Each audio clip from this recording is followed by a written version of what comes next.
Vernoil, un village du Saumurois où Odette Berghoffen est entrée dans l'histoire. La centenaire, héroïne ordinaire pendant la guerre. Nous l'avions suivie il y a 6 mois dans l'école qui porte son nom. Bonjour les chéris. Il y en a plein de chéris là. Témoigner pour que le courage des justes ne soit pas oublié. Je demande comment vous avez fait pour survivre à la guerre. J'avais pas envie de mourir, hein. C'est une bonne raison. Il y avait des bombardements. Alors on se mettait dans le coin d'une pièce comme ça. Et Louise et moi, on se mettait devant les enfants pour pas qu'ils attrapent de balles. Est-ce que les Allemands, ils ont déjà trouvé les Juifs que tu as cachés?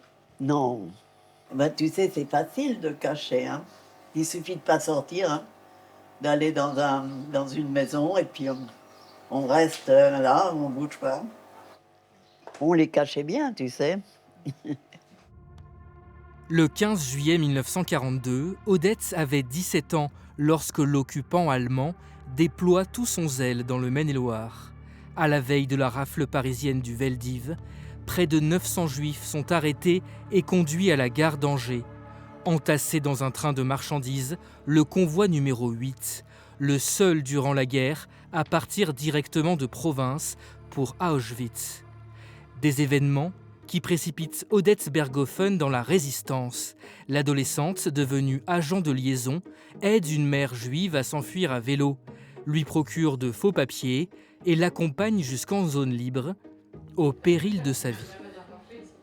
La ligne de démarcation avec la zone libre, ça, il y avait peut-être, je sais pas, 250 km. Oui, quand même. Alors en vélo, hein.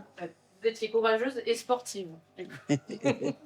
Le jeune qui m'a emmenée, qui m'a fait passer la ligne de démarcation, qui m'a attendu que je revienne dans l'autre sens, eh bien, il a été dénoncé par des gens, il a été fusillé. Vous vous rendez compte, j'étais bouleversée. Hein.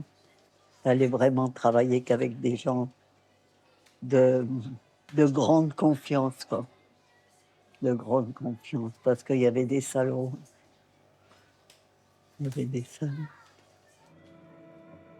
L'acharnement des délateurs n'épargne pas Liliane et Jean-Claude Moscovici, les enfants de l'ami qu'elle a sauvé, internés au camp de Drancy, dans l'attente d'un départ à Auschwitz.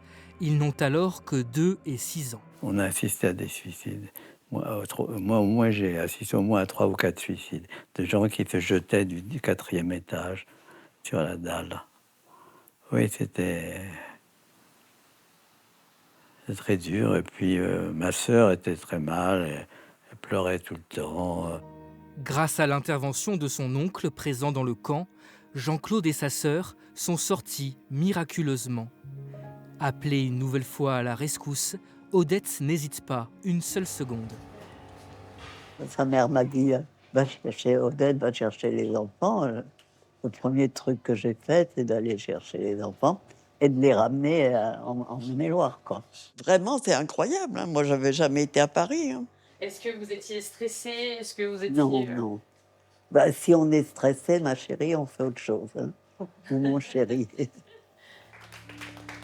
Odette ne s'est jamais considérée comme une héroïne, seulement comme une femme qui a fait ce qu'elle a pu. L'enfant sauvé, elle est là.